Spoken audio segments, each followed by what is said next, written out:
മീഖാ പ്രവാചകന്റെ പുസ്തകം 7-ാം അധ്യായം 18-ാം വാക്യത്തിൽ ഇപ്രകാരം പറയുന്നു: എന്തെന്നാൽ അവിടുന്ന് കാരുണ്യത്തിൽ ആനന്ദിക്കുന്നു.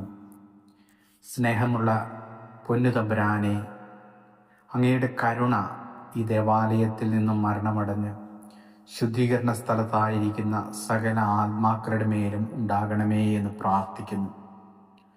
പരിശുദ്ധവും പരിപാവനവുമായ ഈ ദേവാലയത്തിലൂടെ സഞ്ചരിച്ച അവരുടെ പാദങ്ങളെ നിത്യപ്രകാശത്തിൽ സഞ്ചരിക്കുവാനിടയാക്കണമേ.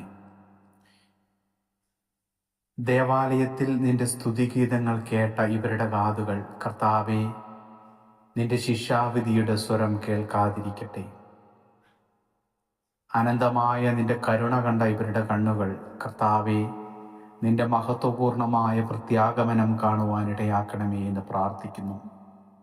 ഈ ദേവാലയത്തിൽ നിന്നും മരണമടഞ്ഞ് ശുദ്ധീകരണ സ്ഥലത്തായിരിക്കുന്ന സകല ആത്മാക്കളെയും, ഇവിടെ ശുശ്രൂഷ ചെയ്ത് കടന്നുപോയ വൈദികരുടെയും സിസ്റ്റേഴ്സിൻ്റെയും ആത്മാക്കളെയും കർത്താവേ, നിന്റെ കരുണയ്ക്ക് വേണ്ടി അങ്ങയുടെ സന്നിധിയിലേക്ക് സമർപ്പിക്കുന്നു.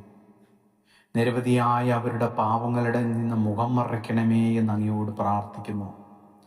കർത്താവെ, ജീവിതകാലത്ത് അവർ ചെയ്ത സൽക്കർമ്മങ്ങളുടെ യോഗ്യതയാലും പങ്കുകൊണ്ട വിശുദ്ധ കുർബാനയുടെ യോഗ്യതയാലും കർത്താവെ, നീതിമാന്മാർക്കായി സജ്ജമാക്കപ്പെട്ട സ്വർഗീയ ഇടത്തിലേക്ക് ഈ ദേവാലയത്തിൽ നിന്നും മരണമടഞ്ഞ് ശുദ്ധീകരണ സ്ഥലത്തായിരിക്കുന്ന സകല ആത്മാക്കളെയും പ്രവേശിപ്പിക്കണമേ എന്ന് അങ്ങയോട് ഞങ്ങൾ പ്രാർത്ഥിക്കുന്നു.